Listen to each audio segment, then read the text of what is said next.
வணக்கம். வீடியோல பிளேசிபோ எஃபெக்ட் அதை பத்தி பார்த்துட்டு வந்திருந்தோம். அதனோட தொடர்ச்சி தான் இது.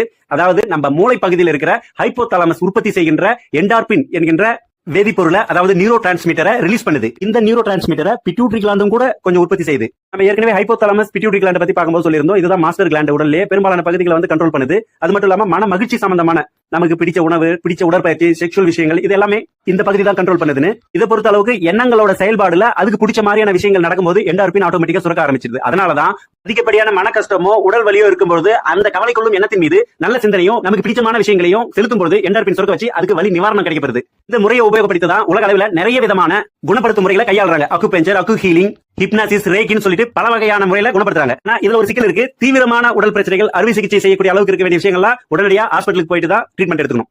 இன்னொன்னு, நம்ம மனசு அதை நம்பணும். அதை நம்பி நம்ம உள்வாங்கி ஏத்துக்கும் போதுதான் என்டார்பின் சுரக்க வைக்க முடியும். மற்றபடி இந்த விஷயங்கள் வந்து உடலுக்கு ரொம்பவும் பாதுகாப்பானது, சைடு எஃபெக்ட் இல்லாததுதான். நன்றி.